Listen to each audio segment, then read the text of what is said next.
And welcome to another episode of DIOTALK. I'm Dio. Let's talk. Today I have an amazing guest. Give a warm welcome to Wayne Totherow. Welcome to the show, bro. How you doing? Hey, man. Good to see you. Thank you for having me. Thank you. It's an honor to have you. So you're doing something fucking awesome, right? You have your new podcast, Paranormal Odyssey, right? Yes, You sir. also, I'm gonna let you explain it because it's a lot. You're doing a lot. Okay. Yes, you want me to just take off? Take off. The floor is yours, my friend.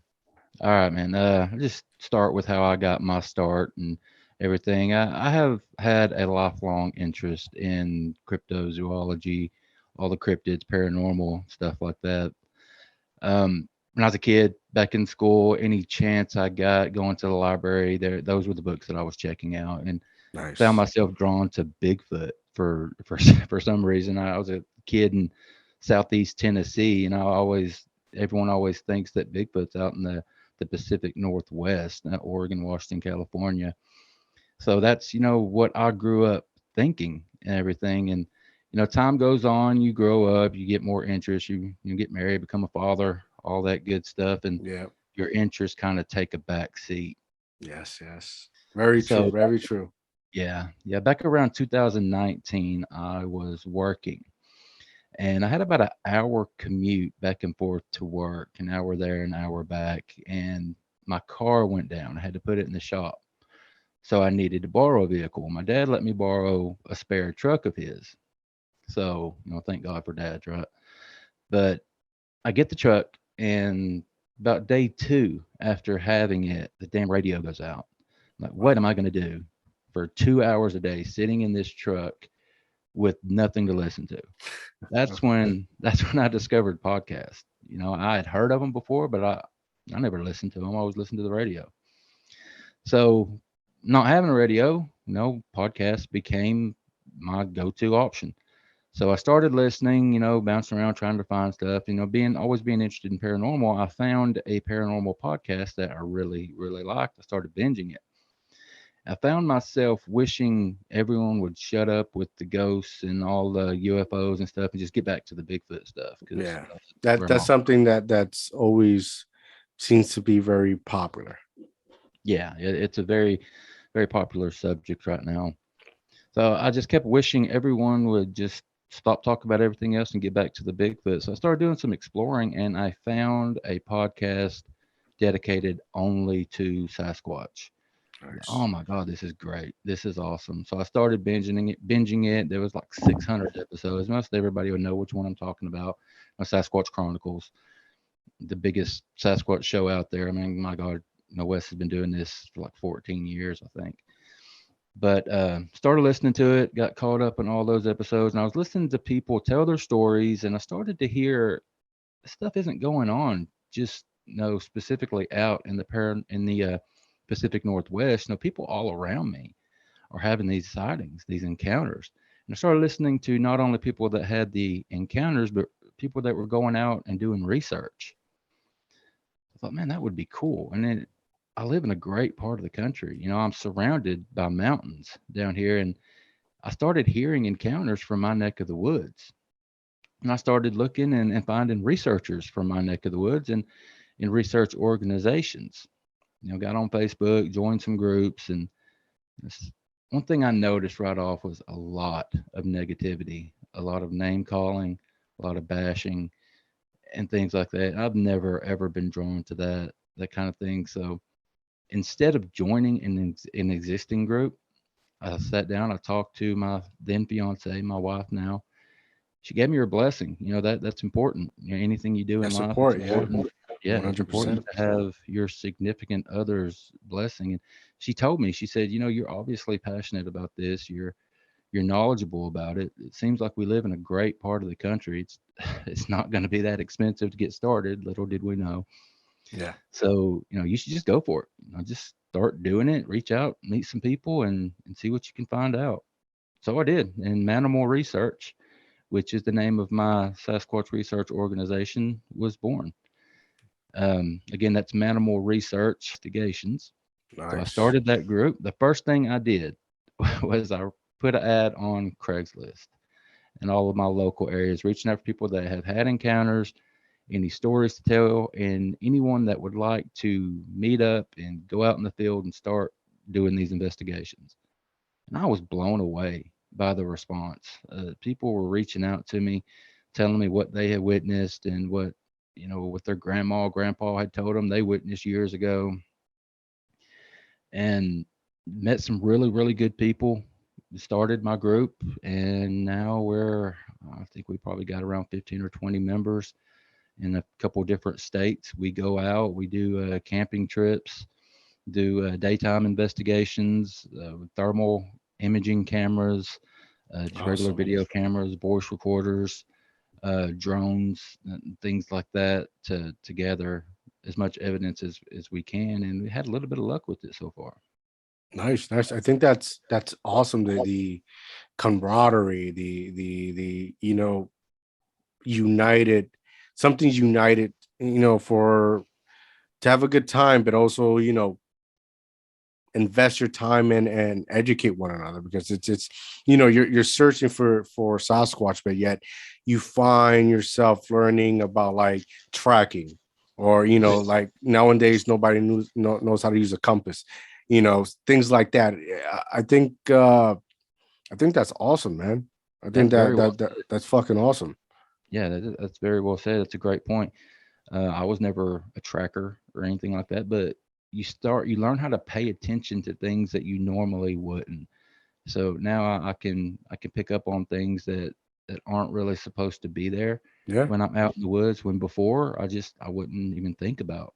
It's like So almost like a sixth sense, like, and way, way, way, way back, back in civilizations, like this is a normal thing. You go back to the hunting gatherer type of thing. I think that's awesome. Like I've gone to Tennessee, I went to Nashville, like I love it over there, man. It's beautiful. I, I live here more in the city, which is different. Like here sucks after a certain while, I grew up, I grew up in Puerto Rico. Like I grew up, you know, hiking, walking, going, searching these terrains, uh, messing with animals, horses, pig, farms, thing of that nature. And I get it. And it's fucking fun. I'm happy yeah, you're doing this, man. yeah, thank you, and you bring up some really good points. Not only is it fun, but getting out and breathing the fresh air as opposed to this city Yes, that you yes, see all the time, yes. and exercise that you're getting. And I'll tell you, some of the best people I have ever known in my entire life, I've met through this community. The Bigfoot and the cryptid community as a whole is not what the outsiders would think. One of my very best friends, I graduated high school, I got my diploma and everything, but I barely did. I'm not a school guy at all. Nothing past high school. One of my best friends in the world is a psychologist. He's a doctor. He got his PhD in clinical Nice. psychology, and by far the most intelligent man I've ever known. He has this gift of what I call dumbing things down, making things that are very, very complicated and hard to understand easier to understand. He has that gift. Not everyone does. That's my good buddy, Dr. John Baranchop. We would have never been friends in today's society, in this world. Me, working, factory work most of my life, just barely out of high school education, and him with so many advanced degrees, bachelor's, master's, doctorate, and we're great friends. We can talk about anything. That wouldn't have happened if it wasn't for this community. And another famous researcher, Cliff Barackman out in Oregon, he was on Finding Bigfoot, one of those four. He said it best that the Bigfoot community is rare because it's actually a community where your idols can become your friends. Yeah. Like I can't, I mean, my idol growing up was Peyton Manning. I'm a huge Tennessee Vols fan. I can't become friends with Peyton Manning if I wanted to, but in the cryptid world, I can reach out to these people Yeah, and there's send a them. possibility. Yeah, Everybody. Listen, everybody's a fan of that. They just don't say it, because it's weird, like stereotypic shit that people put in other people's heads. Like, you don't have to be, you don't have to have a associate's degree or a bachelor's degree or even a master's degree. There's two types of people. There's people that are doers that handle things physically, and there's people, or there are thinkers that can't do the physical, just think thoughts. And there's people that do both, right? hmm, Um, and you'll be surprised in these small communities. There's people that are highly fucking intellectual, yeah, right? And school, it's like people go to college, it's to you to learn a specific thing. That's all it mhm, is. It's accumulate of in massive quantities of information, so they can focus on that one thing. Just because you don't go to school doesn't mean you're stupid, yeah, and that's one thing, like, people need to start understanding and breaking through. You can be in any type of community and find these amazing people and have these amazing relationship, and that right there, that's dope. That's fun. That's living life. That's healthy. That's what you want to do, right? yeah. I mean, and not everyone gets the opportunity to advance their education past high school. I didn't. It was my own doing. I became a father very young in high school, actually, and I had to go to work right after high school. College was always in my plans. I didn't have that opportunity. So not life throws you all kind of shit, man. It Mm-hmm. does, and hits you with a lot of stuff, and your plans can change, day by day, and you have no say over it. Yeah, It's it's one of the it's like you hiking in these woods, searching. It's all about adapting. If you're not willing to adapt and continue to readjust your plan, you uh, go to you watch these missions of Marines and Navies and all this stuff. They have a plan, they have a contingency, but as they go through their mission, they constantly have to readjust, and it's all about how you readjust. yeah, I agree with that. I think it's a great statement. um what is like what are some of the things, like the information that you have able to find in your journey doing this? We've collected some pretty cool evidence. In my time doing this since 2019, I've had one sighting that I'm confident in saying was a sighting. It was a nighttime. I actually have an image of the being. It's a thermal image. There was a group of four of us on up on a mountain in North Georgia doing an overnight Nice. investigation. It was in January. You ever, down here in the South, it gets cold in the winter, and it was like mid to late January, I'd say, up on this mountain. The temperature was literally in the teens.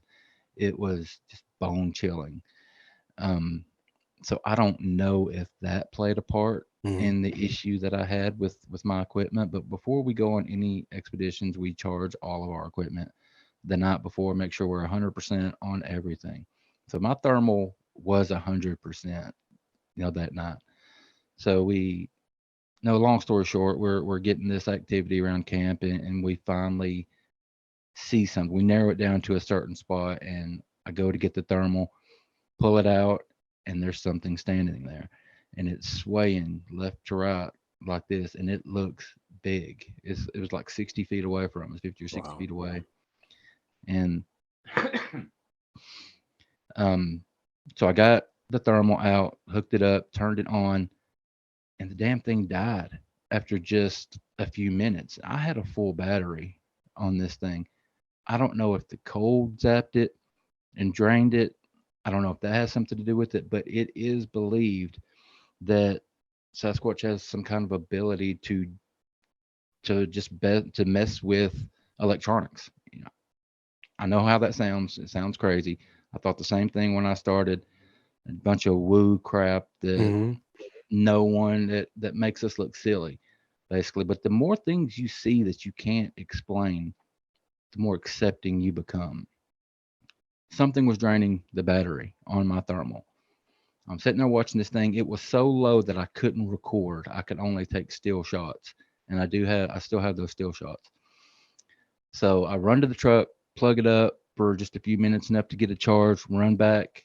It's still there. Watch it. And while it's watching, there's this small thing out in front of it, like scurrying back and forth. Looks like a little blob. We can't tell what it is, but it's moving like it's playing, is what it looks like. So thermal dies again, run back to the truck, get a little bit of a charge, come back. It's still there. Don't see the little one anymore, but the big one is still there, just swaying back and forth. Again, dies, run back to the truck, charge it. When we came back that last time, it was gone.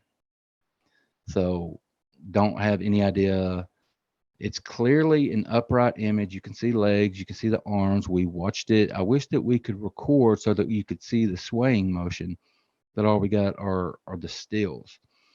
We stayed that night. We were a little. The weird thing is, It was like exciting, exhilarating, like we weren't really afraid. That's the odd thing. If we did a size comparison, went and did a size comparison the next day, and whatever was standing there was around the 8 foot mark. wow. So you would think this being, this creature that no one knows about, standing 50 or 60 feet away from you, that would terrify you. And it should. It should have. I mean, there's been times I've been in the woods where I've been absolutely terrified, but we weren't. I can't explain it. We had vehicles, we had the opportunity to leave, but we chose to stay. Nothing ever happened. Nothing else happened again that night. It was one of the funnest investigations I've ever been on. So yeah, that's one of the things that we captured. That's amazing. I can imagine like there's certain times that you guys don't see anything, but yet having that camaraderie and being in that place with, it's almost like being in a safe place with people, and just it's fun either way. There's safety in numbers. I do not recommend, if anyone listening to this is interested in getting out and doing this and at least trying it, don't do it alone. People do it alone, and I don't know if it's bravery or stupidity. I've gone on hikes, day hikes. That's fine. I mean, I can't say anything about that. But if you're going to go camping at night into these primitive areas, don't do it alone, please. There's safety in numbers. There is. So 100%. that's, if I could make one recommendation in this, it's that just don't go out at night alone. Yeah, I agree 100%. It's dangerous. Yeah. When you go out in the field, is Sasquatch the only thing you guys focus on? Like I've watched, numerous documentaries. Like you can find maybe like a giant boar, which is like something that people say it exists still. It's just like a big hog. Yeah. Or there's definitely you have to watch out for other things. Bigfoot is what our purpose is and what we're going out for. But every time I'm in the woods, I'm carrying. I've got my 45 on my hip. I don't believe in carrying long guns. A lot of guys walk out there strapped with their ARs and their double buckshot shotguns and all this stuff. I don't believe in that, because I believe Bigfoot knows what guns are. If they see one, you're just killing your whole purpose and being out there. You're not going to have an encounter. They're going to get away from you. So, but I also believe in protecting yourself. 100%. Yes. Yeah, we never go out there with the intentions of killing one and bringing it back to prove it. And we want it to be proved. That's our goal. But killing one is not going to be how we do it. I go out there with a gun simply for protection. If something comes at me or someone that I'm with, I'm going to do everything in my power to make sure we get out of there, and they don't. But all of that being said, Bigfoot is not the only thing out there that can hurt you. As you said, the giant hogs. I've heard the reports of the big boars and the hogs, these massive things. There's been people killed, gored by hogs. If they had a gun, would that have happened? Maybe, but if they were with somebody or a large quantity, it wouldn't have happened. Yeah, and there's bear out there. Yeah. There's all kind of stuff in the woods. The down here in the south, mountain lions, bobcats. It's rare to run across those things, and if you do run across them, 9 times out of 10, they're gonna run away. They don't want anything to do with you. But if you walk up on a a mother bear with her cubs, you're in trouble. And if you've got that sidearm on you, at least you're giving yourself a chance to at least spook it or to get away. But yeah, it's to your point. There's a lot of things out there that can bring you harm. So protect yourself. 100%. And here goes to my next question. Like, me personally, watching documentaries, reading articles, reading stories, because this is something that's always been around, speculations and whatnot. Me personally, I feel like people have actually seen it, like it's real, but they refuse to put it out there because, when you put things out there, the first thing you're gonna have your hunters. Hmm. And you're gonna have those people that are the first thing you want to do is gonna hunt him down, try to kill it, cut his head off, put it on the wall, and that's something that is fearful Yeah. because finding this creature, and it's I don't think it's the purpose is to hurt it, but it's more to see it, to admire it, and Yeah. everything because it brings positive things. Like you said yourself in the beginning, that you meet and partake with these amazing people you never thought you would actually have. Yeah. Yeah. And the thing about this doing this kind of research, the people that are having sightings and encounters typically aren't the people that are doing what I'm doing. Because if you go out there looking for this thing, I don't think you're ever going to find it. The people that are encountering these things are the people going out for recreation, going out hunting, hiking, fishing, that are accidentally coming across these things. So what I tell people, anyone, and it's been asked so many times, how do I have an encounter with Bigfoot? It just The best happens. way, yeah, the best way, it just happens. Be yourself. We approach every investigation when we go camping as it's a camping trip. That's all we're doing. We go, we set up camp, we sit down, have our conversations, cook up our dinner, talk, but so we're always watching around the outside. Someone's always scanning the wood line. But to them, we're just out camping. They don't know that we're out there looking for them. So I really feel like we as humans are their entertainment. So the best way to have an encounter, if you want to, with something like this, is to just go be yourself.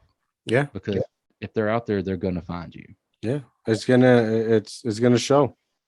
I agree with you 100%. Yeah. Like, I'm a big fan of the Mothman.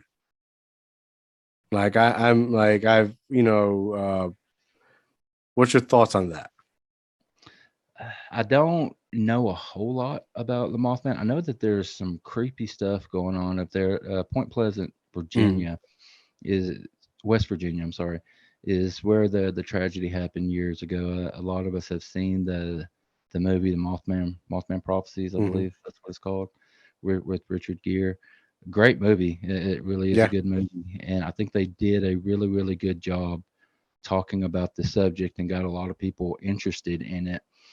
Um, I don't know what to make about it. A lot of people have attributed what people are seeing to like some type of crane. I can't think of the name, but this is a big bird that's just terrifying in appearance. And a lot of birds and animals' eyes will glow. They'll put off the light. So what people say with when they see the Mothman are these bright red eyes.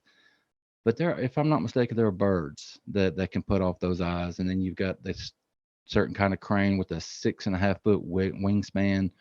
These things are enormous.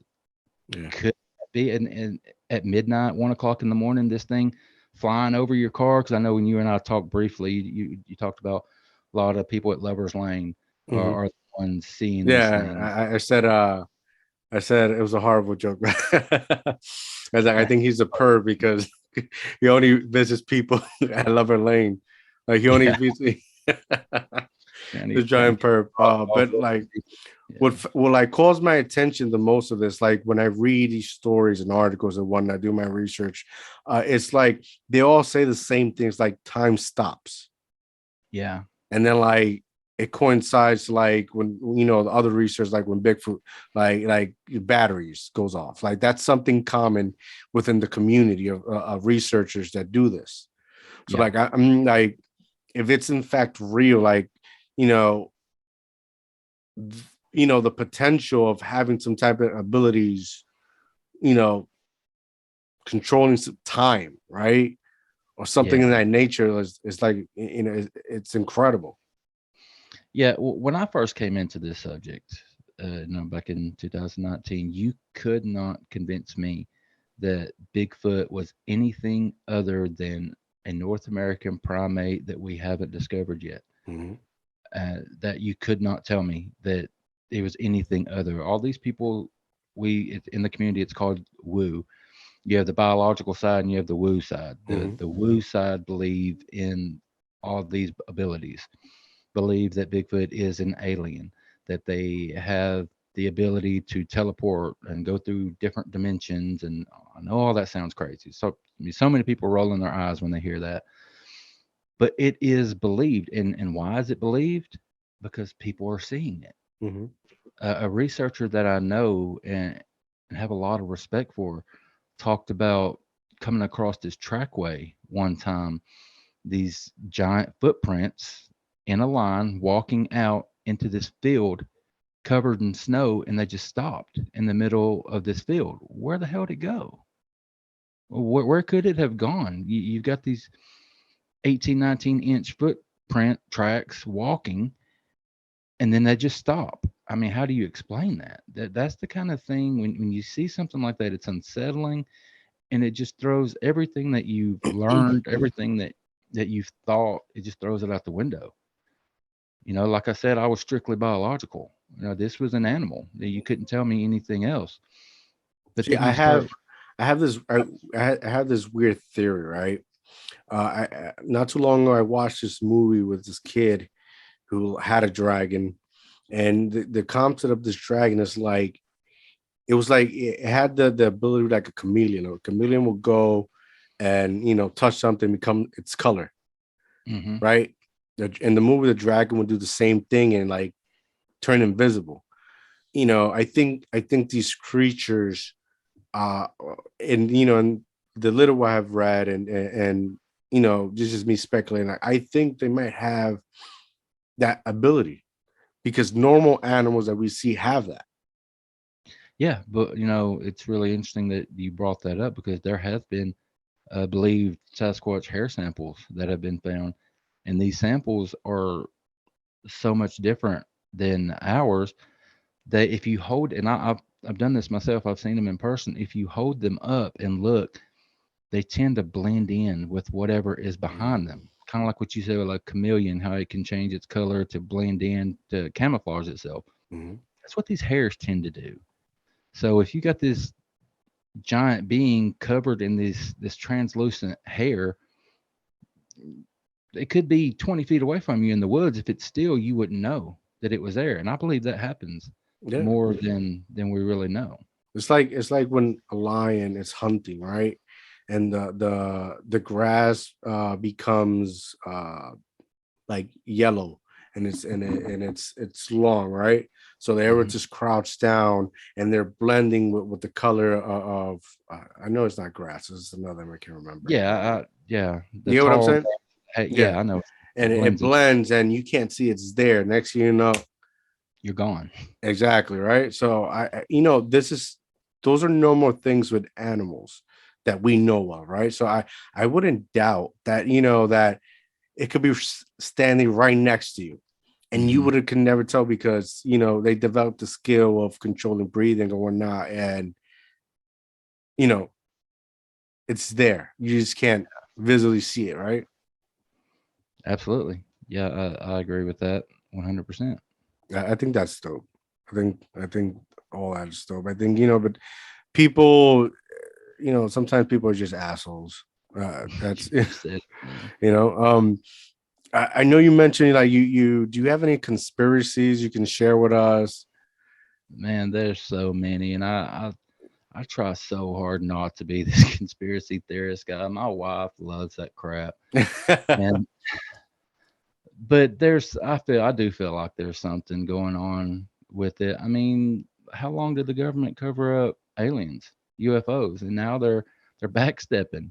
Oh wait, maybe they do exist. Oh, Hmm. what's caused them to do that? Something has had to happen, in my opinion. Something's had to happen. Or is there a threat coming up that we need to know about? Are we in danger? And now the government is admitting, yeah, there's something out there, and we need to get ready for it. Uh, Purely speculation on my part, but the same thing with Bigfoot. I Hmm. feel like they know. I think they've Yeah. got a body. There's people out there that believe that they're working with them. There's some crazy people out there. I don't know. Listen, whenever, and this is my opinion, right? Whenever the government admits to something's real or something happened, they're trying to cover up something else. So it's Yeah, like it's the concept of smoke and mirrors. So like if you do your research when they admitted that aliens were real, right? After years, right? hmm, Years of, if you backtrack and look behind that, they're covering something up.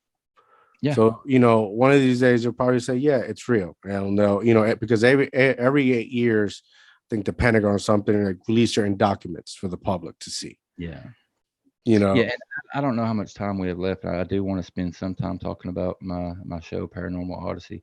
But before we get there, I do want, since we're on the subject of government and cover ups, I do want to share one brief story that happened with us. We were on a pretty large investigation. There was 10 or 12 of us, and it was going to be a 2-day investigation in the Blue Ridge Mountains in North Georgia. We get there, we're setting up camp, everything's set up. We go out in the woods, and all of a sudden we start hearing just massive gunfire, wow. just rapid automatic, semi automatic rifles going off. And we're thinking, "Man, there's a military something going on, or there's a redneck out here with a lot of money and time on his hands that just unloading on with this rifle." So it's a little unsettling, but it sounds like it's far away. So we do our thing. We do our hike, get back to camp, and we're not there probably 20 minutes when a Humvee pulls up, and it's a military, one of the original Humvees pulls up, and this soldier, is a member of the U.S. Army, he jumps out and he comes over and talks to his pleasant young man, just articulate, pleasant. Yes, sir. No, sir. Hey, ma'am. How you doing, ma'am? And smiling, everything. Having a good conversation with us. He tells us we're doing a training exercise. Uh, 30, 45 minutes at the most. We will be out of your hair. If the guys do their job, you'll never know they were there. Ah, cool. That sounds awesome. Yeah, we heard the That's gunfire. crazy. We figured that's what it was. So my vice president of my organization, one of my great buddies, bless his heart, we weren't supposed to mention this to anybody, but he, I guess, got comfortable and decided he'd take the chance and tell him. I said, well, he says to the young man, let me tell you why we're here. We're actually looking for Bigfoot. Have y'all seen anything? And I tell you, the dude's demeanor completely changed. He went from pleasant and happy and smiling to matter of fact, and cut the conversation off. Went over and talked to, I guess, his commanding officer. I've been in the military. I don't know the lingo, but they kept looking over at us, and you just got this weird feeling like, man, what the hell just happened? We were having a good talk with this guy, and you bring up Bigfoot, and it's like he freaked out. So he walked over to the Humvee and never came back over to talk to us again. And that 30 to 45 minutes and we'll be out of your hair turned into them setting up camp and staying all night. I have pictures of this. We were in this huge open field. They had all kind of room to spread out, to give us our room, to not bother us. They set up right behind us. And five, or I say about 8 or 9 of them ended up staying. They started gathering firewood. They weren't prepared. They didn't have tents. They had little cot chairs that they pulled out to sit around. They made a fire. I don't even know if they had food, but they stayed there all night, Wow. right on top of us, making us as uncomfortable as possible. So Hoping our you two guys day pick up and leave. our 2-day investigation turned into, after that night we packed up and left because we weren't going to get anything done with those guys there. Was it because we were looking for Bigfoot? I mean, you can't say. They didn't come back and tell me, so I can't say 100%. I can tell you what I witnessed though.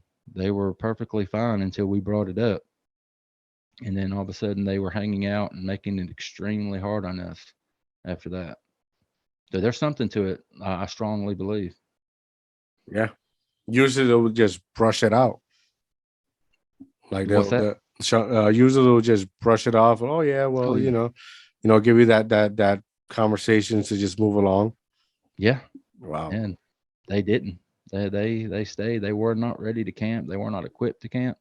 Something changed their mind, and they decided to stay. I'm definitely sorry you had to go through that because I can imagine it was very uncomfortable for you and your colleagues. Yeah. Um, Talk to me about your podcast.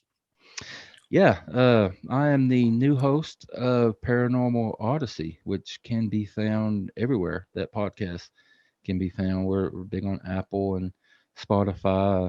Actually, on Apple, you can become a member. I think it's $4.99 a month, and you get early access, early releases, and ad-free releases of each episode. So, if anybody's interested, they could check that out. But yep, I deal with anything paranormal. I've been interviewing psychic mediums lately, quite a few of them, people that have had UFO experiences with the paranormal, ghosts, obviously Bigfoot, and this really big kick on Dogman lately. I don't know if you're familiar with Dogman. Dogman? We don't have time to delve into all that. It's Oh another man. cryptid that is gaining a lot of popularity. It's basically an upright dog that walks on two legs that's just absolutely ferocious. And I laughed when I first heard about it. It's silly. We got enough to worry about before Yeah, yeah. other than adding this 7 foot tall dog walking around eating people. But anyway, that's a subject for a different time. We cover everything like that. And how I got this gig was last year. I was approached by a film producer out of Tennessee, Knoxville, Tennessee, reached out to me on Facebook, asked me if I wanted to be a part of a documentary they were filming. I said, yeah, I was interested in that. So they sent a crew down and interviewed me, went out in the woods and told some stories, went back to the hotel, the conference room, did interview and everything. And the name of the movie is Battle of the Beasts, Bigfoot versus Yeti. It can be found on Tubi. It's free. Anybody can go watch it if they want. I'll check In that there out. with Cliff Brackman, Jeff Meldrum, some well-known people. So I was approached to do that. It's the first movie I've ever been a part of. It was a great, fun time. Talked about it on Facebook, and the host of Sasquatch Odyssey, Mr. Brian King Sharp, saw that, and he reached out and asked me if I wanted to come on and talk about it. So I did. And Brian and I became very, very good friends. He's one of my best friends right now, I would say easily. And Brian is the host of Sasquatch Odyssey. He is also was the host of Paranormal Odyssey and also True Crime Odyssey. The name of the company is Paranormal World Productions. Well, Brian and I became good friends. He came to our annual camp out, was a speaker there. And a few weeks later, we're having a conversation. He mentions that he needs someone to take over Paranormal Odyssey. So, because he just don't have the time to devote to it. So, day or so later, I'm the host. So I Oh, took over. congrats. Yeah, thank you. Thank you very much. That's awesome. Signed a contract with them. Um, so yeah, I'm a part of the Paranormal World Productions family now. I do put out 2 audio episodes every week, Wednesday and Sunday, and I do a live show Friday evenings at 7:30 on YouTube. And again, that's Paranormal Odyssey. It can be found on YouTube or in anywhere that you get your podcast. So love it if anybody check it out. Yes, I'm definitely gonna check it out. I'm definitely I've been looking at your merch. There's one with the Yeti that I'm infatuated with. I'm definitely gonna purchase that. Nice. Once again, thank you for joining me. It's been an honor and pleasure talking to you. Yeah, man, keep in touch. It's really intriguing talking topics like this. I enjoy them a lot. I'm happy that you're doing what you love, which is the most important thing. I'm even happy you got the support. Before we go, you have any other plugs you want to put out there? The floor is yours. Just my Bigfoot group, Manimal Research. We have a group on Facebook where my wife is currently building a website, so that is not ready yet, but manimalresearch.com. I already own the domain. That will be coming soon. But yeah, man, just to speak a little bit about you, I think it's really cool that you're doing, giving people that are passionate about what they're doing an opportunity to share. And I want to wish you luck Thank you, man. forward. Appreciate it. Likewise. Yeah, I'll share on all my social media. Oh, follow us on TikTok, Instagram, all that good stuff, Paranormal Odyssey. But yeah, on all my social media, I'll give you a plug and put a link to this, and just let me know when it's out. And We'll do. we got to help each other, man. We do. Yes, we definitely do. I appreciate it once again. Thank you. Have a good night, guys. I'm out.